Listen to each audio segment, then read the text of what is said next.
I was always looking for other way of making money. I just didn't feel like my life is, I don't want to settle. Andy, you got to work hard. Everybody is rooting for you to fail. No, Hmm. no, they're not. I make a very quick 35,000 US net profit for absolutely nothing. Just coordinating this and that, and then get a boat coming in, vessel coming in to China, $35,000. And I was like, wow, that's easy money. That's really easy money. All right, welcome everyone. John Corkin here. I'm the host of this show, and I'm sure you've listened before. I trust you've listened before because we have had some amazing guests this past year, and I'm so proud of all the great guests we've had on. We've had smart CEOs, founders, and entrepreneurs from all kinds of companies. And if you look at the archives, we've got Netflix, we've got Kinko's, YPO, EO, Activation Blizzard, Lending Tree, Open Table, and many more. Redfin, Gusto, you name it. Check it out. And of course, this episode brought to you by Rise25, our company where we help B2B businesses to get clients, referrals, and strategic partnerships with done for you podcasts and content marketing. And you go to our website at rise25.com or email us at support@rise25.com to learn more about what we do. All right, my guest here today is Andy Cheng. He's a co-founder of OptiNizers and Freight Genesis. He is also a lead at Highlight Freight Management, which is a family business. We'll talk about that. He's currently very active in Entrepreneurs Organization, which is how he and I connected. He's been president of EO Los Angeles, which is a very large chapter, and very active in a lot of different roles, and lived a very international life, living all over the globe. So we're going to hear about all these different businesses that he started. And there are some people that call themselves a serial entrepreneur, and they're not really a serial entrepreneur, but he truly is a serial entrepreneur. Has started multiple different businesses. So, Andy, I'm excited to have you here today. And first of all, you grew up in Taiwan. And, I always ask people about what they were like as a kid and, were they doing paper routes and stuff like that. And in your words, you said you were a spoiled kid. You did grow up in an entrepreneurial family, but didn't get around to money-making endeavors until, I believe, college, you said. Yeah. Hi, John. Yeah, like I said, in the practical, yes, I was pretty spoiled. I think my parents treat me really, really well. And I never need to worry about money. I don't spend much, but then I didn't have to spend much, but then there's no money, like complain about money in my life until I want to make some money in doing college. So when I was studying in Canada, I went back to Taiwan during summer and winter. I used that couple of weeks or months to become an English tutor. And that was my first entrepreneur, I was a money making opportunity. I just seized that moment. And then well, I don't know how to teach English. I just fake it until you make it, I guess. I made some decent money for college student. I think that was a decent money in Taiwan. So that was my first entrepreneurial experience. Yeah. I've met so many people that, when they're given so much that they're just not motivated, to work, to start a hustle, to generate money if they've got enough money in their bank account from their parents. Or conversely, I've interviewed lots of people that grew up poor. And so they're motivated to go out there and make some money because they want things. They want a pair of shoes or something like that. Why do you think if you were raised and your parents, as you said, kind of spoiled you, what motivated you to go out there and, teach English during college? That's a good question. I think that also came with later story. I'm always very cautious about this. I just knew my life was too perfect, too easy. Like my parents are very nice to me on this is just be a good student. And it's very Asian mentality. Just your job is to be a good student. You don't need to be a Yeah. good son. It's not even part of a requirement. Just be a good student. Study, study, study, study. I always knew that was too easy. If you tell me that this is it, be a good student and get a good job, your life is done, I would be for sure. I knew that was not true. Yeah. So I will always was very cautious about that. I knew life was not that easy.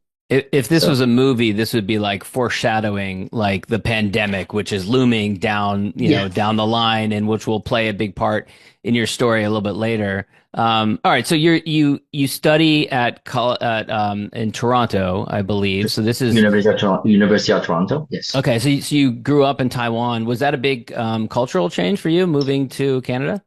Oh yeah. I mean, I think I was given like a 1 week notice when I was in Taipei, where my mom said, no, you're gonna quit school from Taiwan and then Taipei, and you're gonna to Canada.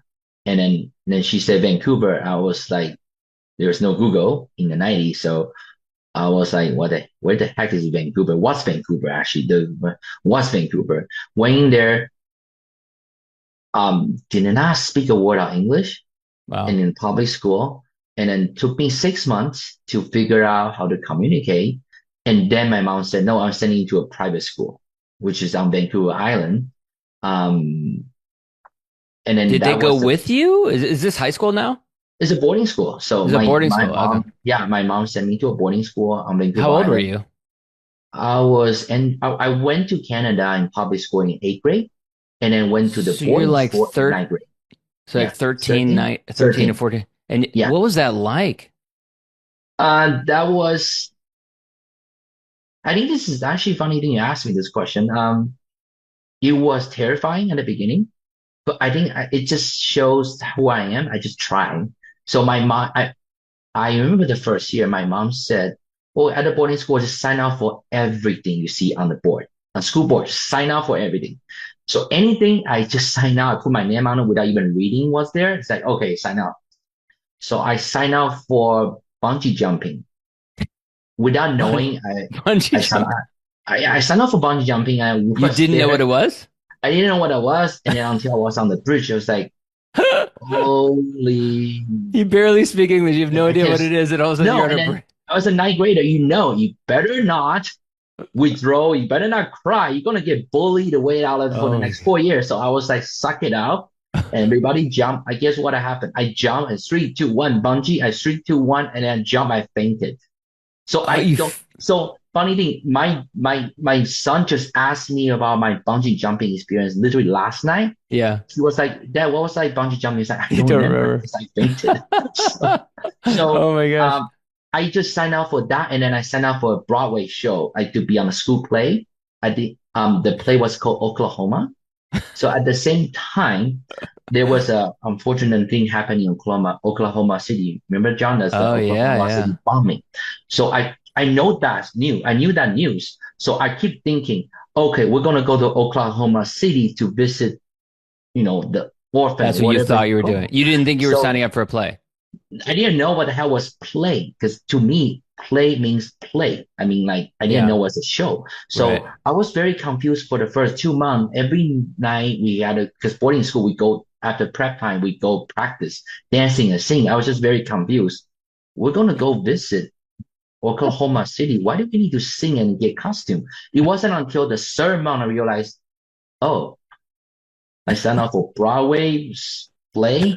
And I was like, okay. Yeah. Jeez. So my nickname at my old high school was I'm the Oklahoma boy because this is the Asian Asian kid kid. who signed up for a play, didn't know what the hell he was doing. That's And that was hilarious. if you think about it now, long term, and looking back 25 years ago, that's pretty entrepreneurial experience. You're getting things without knowing and then trying to figure things out. You Yeah, jump I off a guess. bridge, pass out, and then midway down, try and figure out what you're doing. That's pretty much that's a good metaphor for entrepreneurship. Yeah. Say yes first, seize their moment, and then figure something out later. Yeah. But I didn't What a know. crazy, Didn't know. what a Yeah. crazy experience. So, all right, let's jump forward a number of years. So you're 26 years old. You're about getting married, and Yeah. something major happened in your life that changed your life forever. Yeah, I mean, I met my wife at during my years at the University of Toronto. We both were from Taiwan, so we went to Taiwan. It's a perfect relationship, and I just knew she was the one. She was the one. So I just wanted to get married and settle down and then move forward to the next thing I need to focus on. So, um, I was working for AC Nielsen, a market research company, and I was talking to my client that when you work for agency, your goal is to be hired by your client. So GSK was my client, the pharmaceutical company. So they already said, "Hey, finish this program at AC Nielsen. We're gonna hire you." I thought my life was pretty much set for the next 20, 30 years. You just go to client side, you work for clients, and you hopefully the company hire you a salary double in Taiwan. I thought everything was figured. And that's why okay, I'm going to get married in 26, going to have kids early. And it wasn't 2 weeks before my wedding. My dad called me to the hospital and told me he has stage 4 lung cancer. At that time, his doctor told him he has 3 months left. Wow. So, John, guess what was my first reaction when he told me that? Well, probably a lot going through your head, but No, um, no, no, nothing. mine No. was this. I knew it. I knew my life was too easy. Mm, I knew it. I was like, here we go. I yeah. knew something's going to happen. I just Yeah. didn't figure it's going to be my dad got sick, but I Right. just figured. And then next thing I know is I somehow just raise my hand, say, okay, I'll take care of your business. Because he was running the business. And by the way, I had a similar feeling probably around the same time in the late 90s. For those who didn't live through this era, it was a very peaceful time. The economy was doing really well all throughout the 90s. And then I remember two things. The Columbine massacre was Mhm. really traumatic for me that we've now had many school shootings, but that was in 1999. Correct. And then 9/11. And I 9/11. remember before 9/11 saying to my dad that I felt like our generation didn't really have anything to define them. I mean, at the time I was like 23, 24 years old, 22, something like that. There wasn't a Vietnam like my parents' generation had. There wasn't a World War II like his parents' generation had. Now, unfortunately, I feel like we've had a bunch of things that have defined us, but Yeah. yeah, We're in that uncertainty age, 911, and then the first financial crisis in Southeast Asia, I remember, or yeah, Korea. Um, but then at that time we're student, like, yeah. okay, it happens. So, okay, not that we care or we don't, it's like there's nothing we can do. But, but So yeah, you get married, your dad has stage 4 cancer. What do you do next? I volunteered to take over his company. So I got married 2006, June. And my wife was pregnant almost immediately after the wedding. And then within the month, we moved to Shanghai. For the very first time, I went to China. And then I was a researcher at AC Nielsen. And then within 2 months span, I'm the owner of a business. I wasn't even sure what the heck my dad was doing. So your dad So didn't talk to you much about the business he when you're gave growing me up. a handover for like a month, and then he had to go back to Taiwan to get treatment. Mm. So, and then, And and was then, he really integral to the company at the time? yeah, he was very involved. But then John, it was like the first time I realized how life works. Like you got a shareholder coming in. So some shareholder who's still with me, and then my uncle is so supportive. You got shareholder just basically ditch me. Like you can feel like how, I guess, how that reality sets in, right? That you got, So I your was dad wasn't the sole owner. There were other owners, there were shareholder. others, but Okay. but then with those little brotherhood handshake agreement, however, it was just reality sets in where I was seeing the very different culture, even though we're all Chinese, we're all Asians, it's very different. Hmm. And I remember this one night, me and my wife were watching a lot of, movies at home. And then with that, oh my God, we're done for the night. You check your clock, it was 7 p.m. But then we start crying. We're like, this is our life. This is our life. We have no friends in Shanghai. We don't know. I don't know what the heck I was doing every day at the company. And nobody listened to me. Hmm. And why would they? I don't know. I'm the youngest person. And it turns out they call me the boss. I feel very awkward So you for the come first. in, you are Yeah. the son of your dad. They've never met Yeah. you before. How many Never. employees are you having We to got 15 at lead? that time.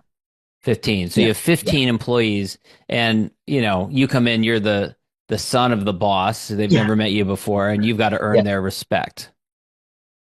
They had to learn their respect. I need to deal with a lot of office politics. You got the right hand person want to take over the company, try to do things. And it was so, and it's not like I know how to find a mentor. I keep myself, everything to myself Mm, because I didn't want to tell my parents because my mom is already busy enough to take care of my right. dad. Right. And you don't want to tell your dad and then he's make his situation worse. So I Right. kept everything myself. So, I don't, and then it was just hard. It was hard in the sense that I have no one to talk to, like Yeah. no one to talk to. like even to friends. You don't like, especially in China, you don't tell people how much trouble you're in. You always tell people how rich you're successful you are. So when I was with Wow. my friends or so-called friends, you don't tell them anything. Yeah. Yeah. So And you then can't, you have no, really have no one to turn to. Could you turn to your wife at that time? no, to turn to my wife, You she don't want was to, you don't want pregnant, and to, then she's there's pregnant. yeah, You don't want to freak her out, probably, right? you're gonna figure. And then there's Yeah. once I forgot to give her money, so when she had to pay something, she had like I forgot like not enough money. She freaked out, Mm, and like I can't understand why she freaked out. It's like, oh my God, I have no money in the account. I just mm, forgot to transfer the mm-hmm. money. So you can't. I don't want to freak anybody. Because like it's just not the right time to tell anybody. Right. So I kept everything myself a And, lot. and was the business doing okay? I think it was doing very well Okay. until my dad unfortunately passed away after 1 year and 9 months of fighting with the Mm, cancer. It mm, was expected. Um, then you start seeing the truth. Um, John, I'll give you the best motivation speech I ever heard from my mom at my dad's funeral. And by the way, I'm being sarcastic about that. Um, I gave a very good speech about my dad, and then everybody was stand up and mm, applause. mm, And my mom came to me and whispered in my ear when I was in tears. mm. And then she said, Andy, you got to work hard. Everybody is rooting for you to fail. Oof. I'm like, and you look at all the uncle, at least with things, relative uncle, auntie, Mm-hmm. you're like, no, Mm, no, they're not. But, mm, but then you're just like in disbelief or what situation I was in. mm. So, and then at that time, I still have no, I didn't tell my wife about what my mom told me until Yeah. years later. So Why do you think yeah, she said that? Did she say that? Was that meant to motivate you or was I that think she meant to motivate me uh-huh. in an Asian way, but it was more like, oh, okay, I'm only 27, almost 28. Oh, Yeah. okay. Made it harder. It made it harder on you. It didn't help. It It didn't didn't help, help yeah. in the sense that, okay, I cannot let my guard down. And then, yeah, so honestly, And you're probably I, feeling even more lonely after this. yeah, I think so. Yeah. I was extremely lonely. No one can, like, I got a lot of people who want to drink, eat, fun, but then no one I can talk to for business. Yeah. Yeah, Yeah. yeah. Which, I mean, you later joined Entrepreneurs Organization, which, of course, not to The turn opposite this of it. into an ad, not to turn this into an ad for EO, but I mean, it is an organization that exists for the very purpose of giving Yeah. entrepreneurs that community, giving that, them a place that they can turn to where they have other people that they can talk to. You just Um, don't feel alone anymore. I think that's the right. way of saying it. You're not alone. Yeah. Right, right. What did anything, how long did you stay in Shanghai? Was there anything that made you feel like Um, you turned the corner on that? I stayed in Shanghai for a total of 10 years, 2016.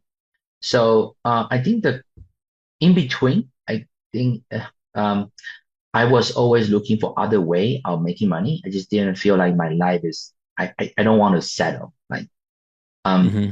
so there was opportunity to say, okay, iron ore mining, it was, um, it was a big Iron deal. ore. All right, so you take over your father's Yeah. freight business, Yeah. and now you go into explore another business Yeah. opportunity, which is iron ore mining, and Yeah. this is in Mexico, halfway a It world was in away. Mexico because I couldn't crack my way into Brazil, which is the main market of, or else Australia.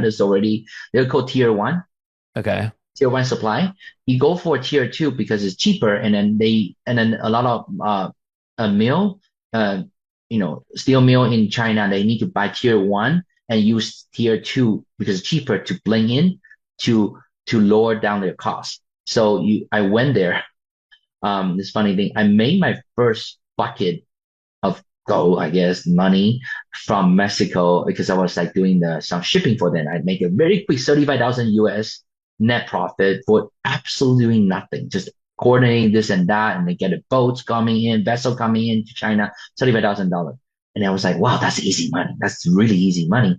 So I start talking to the supplier. Hey, can I become middleman? Hmm. And they say, yeah. And then I had no money in my pocket, so I convinced my aunt, one of my family friends, to say, hey, can you give me $1 million credit? from the bank. Hmm. And then I somehow was a very good sales. I persuade her to give me $1 million, and I brought that credit line to Mexico And what was to buy mining equipment or to what for? buy no to buy supplies. To buy And then supplies. I was able to leverage that, and then I start cold calling steel mill in China, introduce myself, and then when drinking with them, party with them, and then convince them, okay, give me a letter of credit, LC, for whatever quantity I promised you, whatever quality I promised you, I'll get it done. So I did. Hmm. So, um, and then it wasn't until the first time I almost shit my pants when they sent a $2 million vessel coming in, and then we're supposed to give them 50,000 tons of iron ore. By the time the the vessel was there, we only had 10,000 tons. And Oh, then I called the buyer saying, I don't think we're gonna make it this time. Guess what was his answer? what do you say? I don't give a F. In 10 days, if this vessel doesn't leave with 50,000 tons, we kill you. This is from one of the The Chinese. Chinese, Chinese owned buyer. Oh my gosh. So we scramble. I didn't sleep for 10 days. We buy everywhere possible. And then we made 55,000. We Oh, overload. oh my god. So, that was my first bucket of gold. I think we make $1 million on Damn. that. And Wow. then So the like next you're deal, like it's somewhere in the spectrum between they kill you and you made $1 million oh yeah, they in the treat me span like of a 10 king. days. When the vessel arrived in China, they they treat me like I am the VIP. I represent Mexico. I'm the shit. I'm like the person. I'm exploding. I'll put a door Mexican iron ore to the Chinese market. I was the shit. But But did then the that next, did you so then were you like I want to keep on doing this or were you like of this is course I did. crazy? I was like, okay, you know what? $1 million we made, we're gonna invest in the next deal. And then guess how much? We lost $2 million on the next deal. We make Oh, another million the next deal. So I kind of figured after 2 years, I don't have a business. This is not a business. It's not a business. And then my vendor start getting killed by the mafia. ugh. So it, and then you kind of realize, okay, this is not the right way. And I don't want to be that stressed out every day. And I Oh, do want to that's see my kids. I don't want to see yeah. my wife. So I was living there in 2 years for 2 years on and off without speaking a word of Spanish. And it's just not right for me. So Where in Mexico were you? I don't think you know this place. Lazaro Cardenas is basically um 3 hours away from Ixtapa, which is the resort area. Okay. Um, it's just I mean, that there's must have been pretty lonely too if your family wasn't there and you're oh, I was lonely. I yeah. was heck lonely. I never watched that much baseball in my room Hmm. every night, and then I never cooked that much instant noodle because there's not much food to eat there. Yeah. And nice food there. But look, it's experience, right? Right. It made me tough. Um, So let's fast forward then to Freight Genesis. Your uncle tricked you into starting this business? How does yeah, that happen? I when I moved to the States, I mean, I didn't feel the reason why I left China. Well, this company is still there, Highlight is still operating as of today. I just feel like I'm no longer valuable in China. So back in Did you early did 2000, but before we get to that, did you feel like was there a point you reached where you felt like the company was operating enough that you could leave? yeah, Did you have good I you had a feel like good team in place? I have my right hand person. We have the teams kind of set out there, and I was never really that passionate about logistics. Because Yeah. my dad was, I wasn't. Right. So I You feel like I've done my job. kind of an Yeah, accidental logistics company owner. yeah. Yeah. So 2016, my foreign mate from EO, China East is in Shanghai, asked me if I would love to move to the States. He would sponsor me. I was like, heck yes. So I moved there without even doing any study whatsoever about what Los Angeles looked like. So I moved there. I chose Chino Hill because I thought it was a nearby warehouse which I could do some import. So I moved there. Um, and then I still refused to do any more logistic companies until my uncle told me, hey, I need some handling for you in LA. Can you, let's open a company. It's easy. Come, you barely will need to spend time. So Hmm. he treated me to opening with him. And then when I told my friends from China, hey, I opened a logistic company.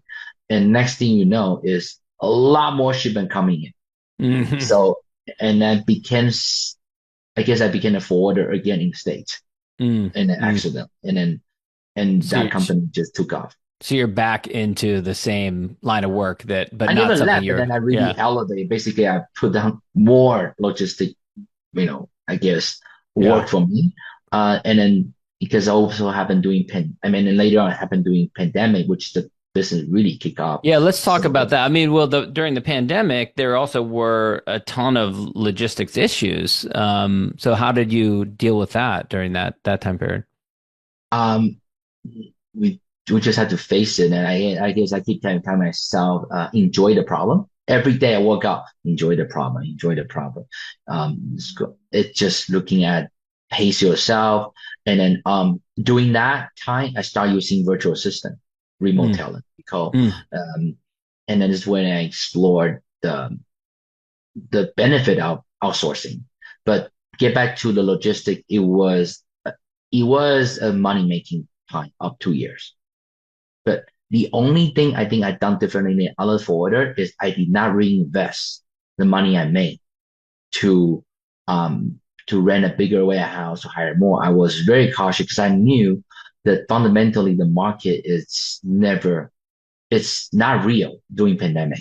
So you knew So that this it got much it's bigger, but you temporary. knew it died down, so you didn't want It to would die down. overinvest. Yeah. Okay. That's like you only every household can only purchase that much more things to their home. Yeah. So you knew they're purchasing so much because the government gave them money, but at the end, Right. they get back to normal. They're going to purchase the way they used to before pandemic. Right. So I Right. knew situational. You don't take Now, situational thing. you ended up also starting a company and you became the biggest isolation gown provider during Yeah. the pandemic. So okay, John, this is a funny one. At the very beginning of pandemic, I bet every business thought this is the end of their whatever money or whatever. So I have all my credit card lying out on my table and then calling each of the credit card company and see how much more credit I can use and feel like, okay, I use all the credit card. If I don't pay them, Adio will leave USA. I was like, okay, this is my last layer, Mhm. last frontier, however you call. And then one day at EOLA chat room, somebody from one of the members posts, hey, MLK, Martin Luther King Jr., Martin Luther King Hospital is looking for a 95. The I masks. Google Yeah. what N95, which is the mask, right? And Yeah. then I vividly remember, oh, there's a warehouse 9 minutes away from my home in Chino Mm. Hill. Hmm. Legendary said they have N95. I went in the next morning, took You just, photo, sent this it to is my friend. during the pandemic. You just went straight down there, walked down, Yeah, knocked on the door. walk down there. Hey, I heard you have a 95. Can I see it? I took photo, I took video, and then within 2 hours, the hospital sent a truck with cash. They inspected.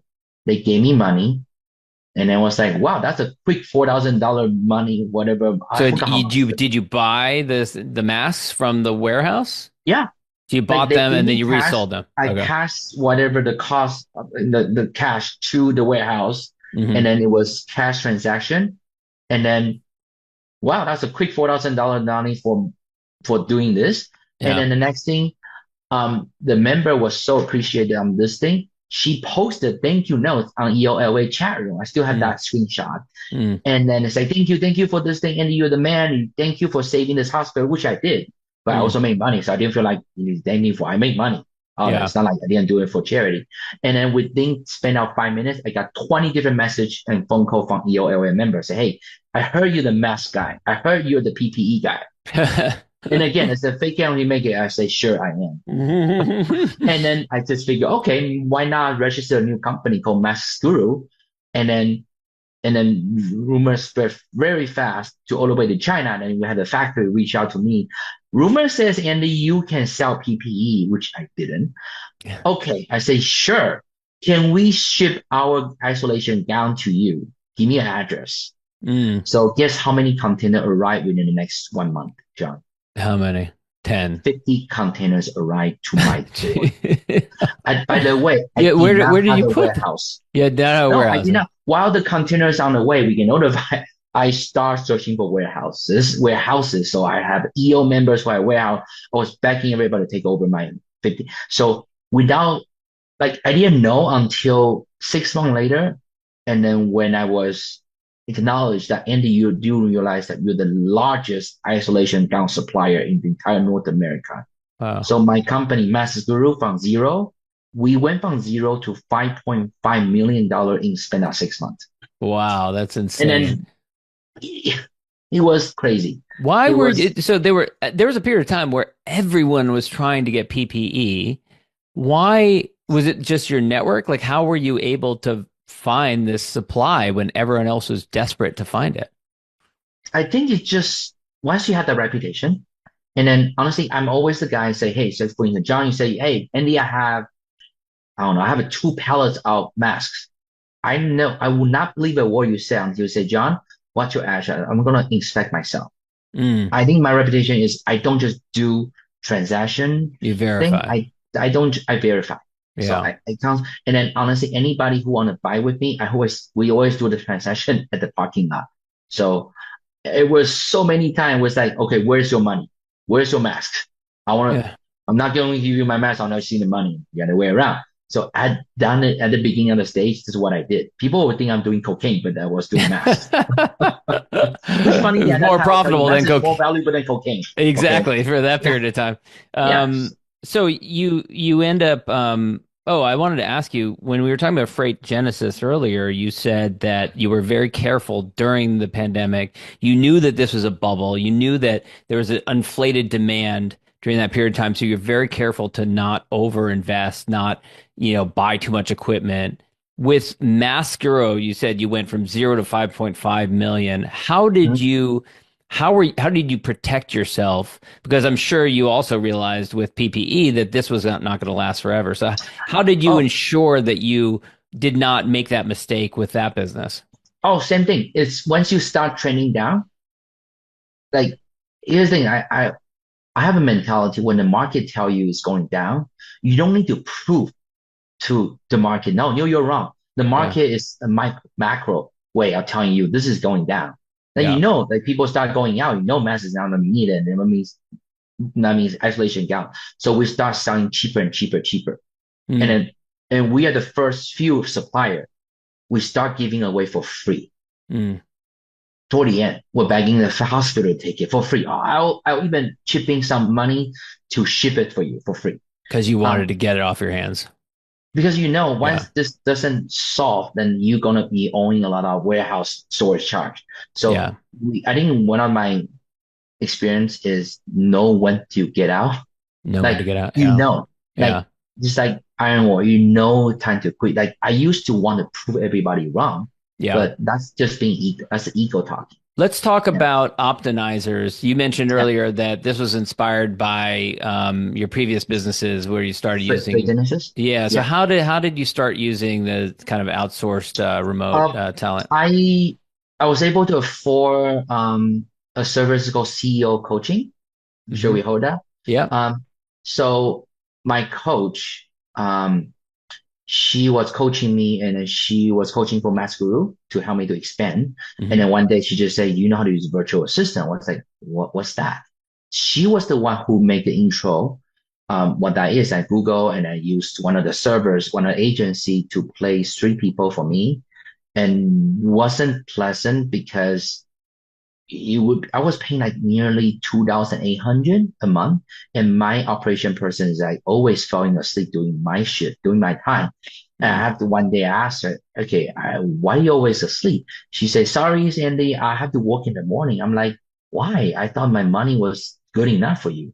She said, no, I'm only getting paid 450 out of Wow. 2,800. She was Wow. getting a fraction of that.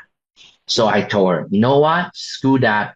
Quit your job, quit from them, come to me. I'll pay you more. Okay. Mm-hmm. And then I was complaining to my friends from EO Philippines, like, hey, who's now my co-founders, hey, this is sucks. This business sucks. Mm. Like, what the heck?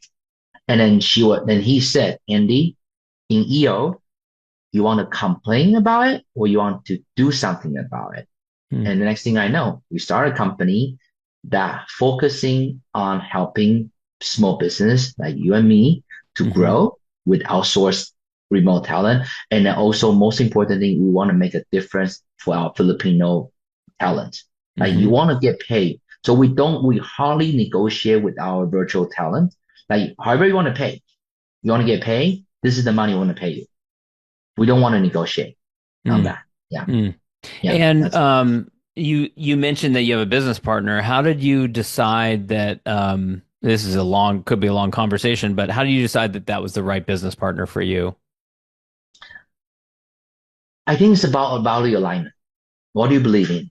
Mm-hmm. What's your, and then honestly, I'm happy my first business partner is like we have extremely different personality. It's like marriage. You can't have two alpha. It won't work. Mm-hmm. Mm-hmm. So he's alpha in his industry and alpha in my industry. But then with this together, they let me to be running the business the way I want to. And then he's being a supporter, so supported to running this with me. But he gave me the whole freedom to run the way I want to run. And then give me, but then not afraid to tell me my blind spot. Mm-hmm. Yeah. Um, yeah, I'm a big fan of using outsourced talent. I think there's amazing talent out there in this globe, and we've all become interconnected, especially after the pandemic, with different Yeah. tools that allow us to work together. But what are your opinions of the market now as we record this at the end of 2024? Obviously during the pandemic, remote work was very popular, and a lot of people were starting to hire VA agencies and hire outsourced staff and stuff like that. Mhm.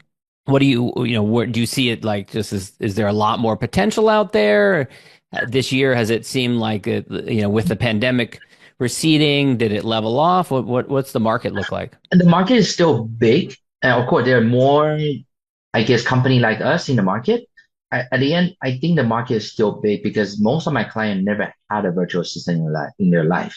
Mm, So a lot of small business now have to, because of inflation here, labor costs, and then lawsuit here, they tend to want to go for outsource. It could be in mm, Philippines, Latin America, or Eastern Europe. I think the trend is still there. mm, But with the AI coming, the difference between now versus, let's say, 2 or 3 years ago is you don't need to have, suppose you have a couple vacancy, like you have five vacancy 5 years ago, for the same five opening, you can use two to three virtual assistant or remote talent. We say that right now. Feel that because of AI. Like plus AI, yeah. AI is not here to replace us. AI is here to make us more efficient. The one who doesn't use AI, those are the remote talent will be replaced. Mm. The market is still there. Yeah. Yeah. Or we're almost out of time, but I want to ask you about your involvement in Entrepreneurs Organization. You've been heavily involved, sort of as Yeah. president, sort of on regional roles.